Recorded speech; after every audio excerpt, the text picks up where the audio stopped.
Hi there, just wanted to do a quick follow-up about the concepts of meaning and some of the implications that we brought up in the last video, because it does open up a lot of issues. And let's just quickly review what we discussed. The idea is that meaning is the association between two qualia forms which don't bear a necessary logical relation but simply have an assigned relation that allows one to mean the other.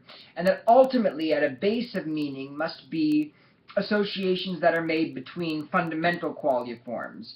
So a shape, say the shape of the words red, which is a collection of shapes, becomes associated with a color, which is not those shapes, but which nonetheless is itself a fundamental qualia form, and then the two come together and meaning is made, such that the word red comes to mean that qualia form.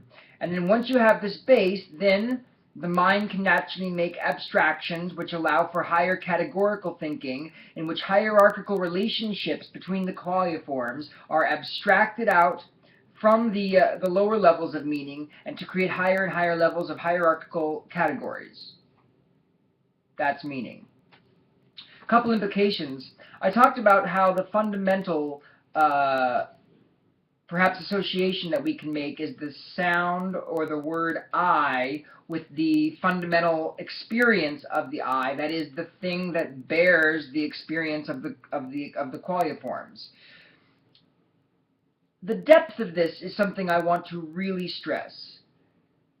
It means that without the ability to associate in this way, to make distinct associational links of a, shall we say, linguistic variety or symbolic variety, because it doesn't have to be a word in the way we know it. It can be a symbol standing in for something that's tangibly real.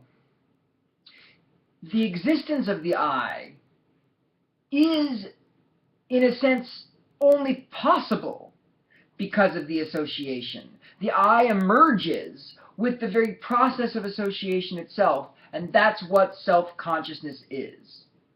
That it is the very ability to make associations in this way and to connect separate qualia experiences into one meaning or a shared connection is the essence of self-consciousness, because we see it in the very concept of the I, the concept of the one.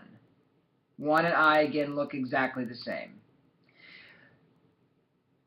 We come here to have intimations about very basic existential structures and very basic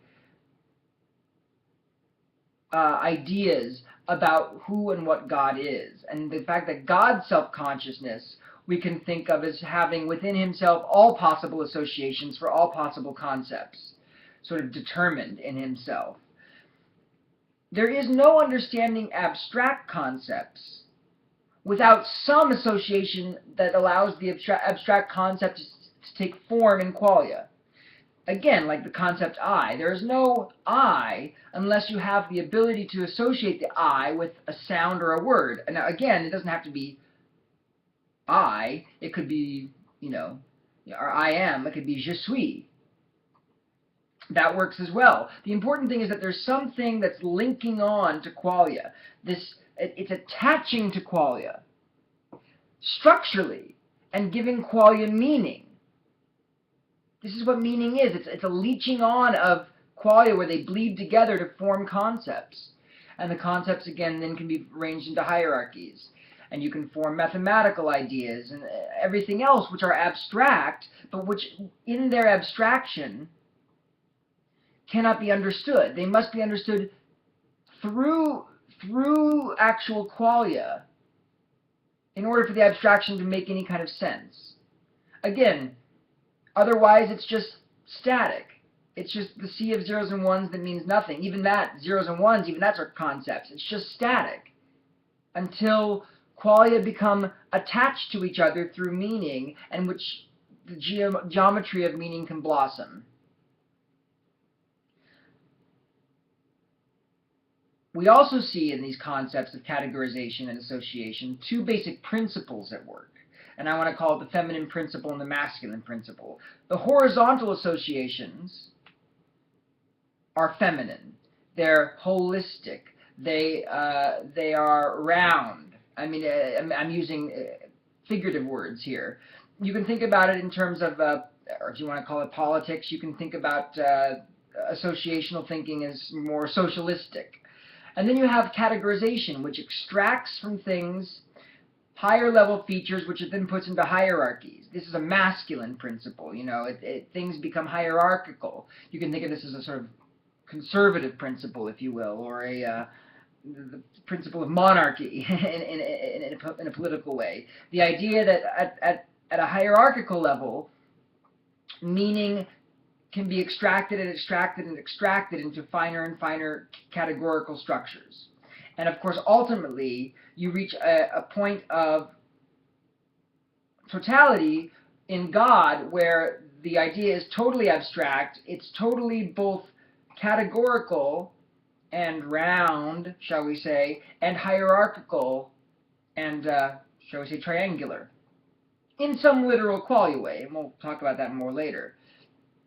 But the depth of meaning, and the depth of what meaning is, both in our just everyday, average way we approach the world, points to deep metaphysical truths that must be contemplated by the mind in terms of how meaning functions. And what does it mean to associate a sound with the concept of I? A concept that would not really exist outside the ability to do so.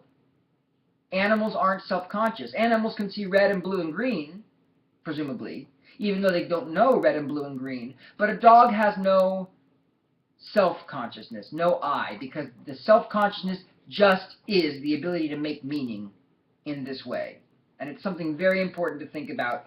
And as reality goes to higher and higher levels, this self-meaningness becomes more and more what reality is, reaching a kind of pinnacle, a zenith, a totality in God that's incomprehensible, because the whole thing both comes to a head and explodes back down upon itself. Thanks.